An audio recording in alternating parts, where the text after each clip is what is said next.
নাহিদ রানা একা হাতে পাকিস্তানকে হারিয়ে দিয়েছেন। অনেকদিন পর বাংলাদেশের কোনো ক্রিকেটারের এমন একটা পারফরমেন্স দেখলাম যিনি একা অপোনেন্টকে হারাই দিয়েছেন। বাংলাদেশের প্লেয়াররা নর্মালি এরকম পারফরমেন্স করে না, এরকম অল আউট সিঙ্গেল হ্যান্ডেডলি অপোনেন্টকে আউট প্লেট করে দেওয়া বাংলাদেশ ক্রিকেট এরকম হয় না। গত 10 বছর 12 বছর দেড় যুগ 20 বছরে নাহিদ রানা যে স্পেলটা করলেন, প্রথম 5 ওভারের প্রত্যেক ওভারে উইকেট, টপ 5 ব্যাটসম্যানের সবগুলোর উইকেট, বাংলাদেশের কোন ফাস্ট বোলারকে আপনি কবে নিতে দেখেছেন? মাথা খাটানোর দরকার নাই, পরে এক সময় ঘেটে নিয়েন। আমি জাস্ট সিম্পলি বলি, নাহিদ রানার পেসের কথা তো আমরা জানি। এই পার্টিকুলার প্রথম ওয়ানডেতে পাকিস্তানের বিপক্ষে যেটা হয়েছে, নাহিদ রানার এক্সট্রা বাউন্স পাকিস্তানের টপ অর্ডারের মেরুদণ্ড ভেঙে দিয়েছে। উইকেটগুলোতে যাবার আগে আমি পার্টিকুলার একটা ডেলিভারির কথা বলবো। নাহিদ রানার প্রথম বল সাহিবজাদা ফারহানকে খেয়াল করে দেখেন, একটু শর্ট অফ গুড লেন্থ ছিল। সাহিবজাদা ফারহান ফ্রন্ট ফুটে খেলতে গিয়ে লাইক সাইড ওয়াইজ ফ্রন্ট ফুটে খেলতে গিয়ে জাস্ট এরকম দাঁড়ায় গেছে, পাটা নিয়ে। কেন? ওই এক্সট্রা বাউন্সের কারণে প্রথম বলটা এরকম ছিল। ওটা একটা প্রপার ইন্ডিকেশন ছিল যে এই উইকেটে পেস অ্যান্ড বাউন্স রয়েছে এবং নাহিদ রানার ওই 145, 47, 48 কিলোমিটার স্পিডের সঙ্গে এক্সট্রা বাউন্সটা তিনি যদি হাইটের কারণে আদায় করতে পারেন, Pakistan will be in serious trouble. শুধু সিরিয়াস ট্রাবল না, পাকিস্তান মুখ থুবড়ে পড়েছে। সাহিবজাদা ফারহান একটা বল ছাড়তে পেরেছিলেন, আরেকটা স্কোয়ার কাট খেলতে গিয়েছিলেন, ওটা একটু শর্ট অফ গুড লেন্থ ছিল। ওই যে এক্সট্রা বাউন্স, যে স্কোয়ার কাটটা কোমরের লেভেল থেকে খেলার কথা, সেই স্কোয়ার কাটটা তার খেলতে হয়েছে এরকম চেস্ট, এই জায়গা থেকে পয়েন্টে ক্যাচ। তারপর শ্যামলের কথা আমি আলাদা করে বলবো না, ডেবিউটেন্ট প্লেয়ার, নায়ক হতে গেছেন আপনি, নাহিদ রানাকে হুট করে ওরকম একটা মানে পেসি বাউন্সারে পুল খেলতে যাবেন, এগুলা চাইল্ডিশ হয়ে গেছে, তার কোনো কথা নাই। মাস সাদাকাত খুব ইন্টারেস্টিং ভাবে তাকে আউট করেছেন।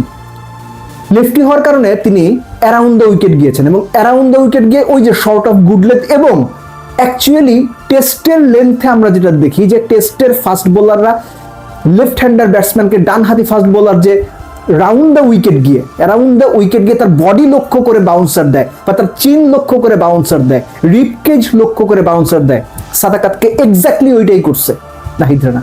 এবং ওই বাউন্সারটা সে যখন আপনার হুক খেলতে গেছে, আপনি খেয়াল করে দেখেন, ভিডিওটা পরে দেখেন বা আউটটা পরে দেখেন, যে হুক করার সময় তার বলের দিকে কোনো নজর ছিল না, ওই যে extra pace and bounce did the trick. এবং রিজওয়ানের ব্যাপারটা, that was a good length ball, যে 5টা উইকেট তিনি পেয়েছেন এর মধ্যে রিজওয়ানেরটা প্রপার গুড লেন্থ বল ছিল, সামান্য এক্সট্রা বাউন্স, রিজওয়ানের কাছে কোনো অ্যান্সার ছিল না।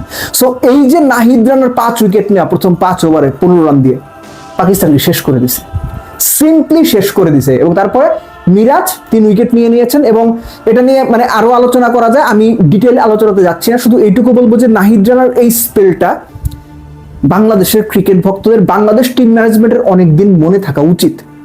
এবং মিডল ওভারে নাহিদ রানার এইটাই রোল থাকবে কিনা সেটাও সিরিয়াসলি ভাবা উচিত, কেননা এখনকার যুগের ক্রিকেটে, সাদা বলের ক্রিকেটে, স্পেসিফিক্যালি ওয়ানডে ক্রিকেটে, আপনি মিডল ওভারে বোলারদেরকে কাকে কি রোল দিচ্ছেন, উইকেট টেকিং রোল কে নিচ্ছে, এগুলো খুব গুরুত্বপূর্ণ হয়ে ওঠে।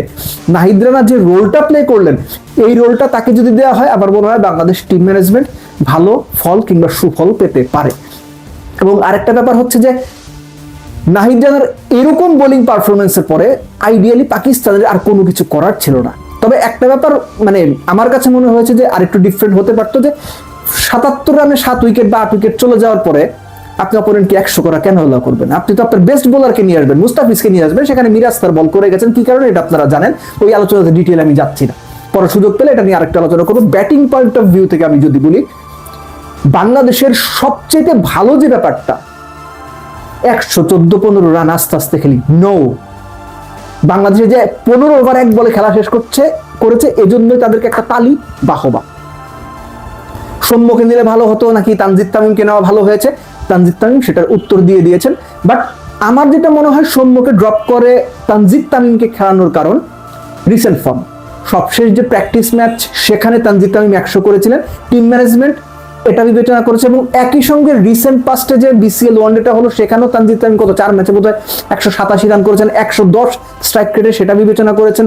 এবং রিসেন্ট পাস্টে ডোমেস্টিক ক্রিকেটে সৌম্যর যে বাজে ফর্ম, সেটাও তারা বিবেচনা করেছেন। এই সবকিছু মিলে তানজিদ তামিমকে সুযোগ দেওয়া হয়েছে এবং তানজিদ তামিম 150-র উপরে স্ট্রাইক রেটে 67 রান করে তার সুযোগ পাওয়া মানে সুযোগ পাওয়া যে জাস্টিফাইড ছিল সেটা বুঝিয়ে দিয়েছেন।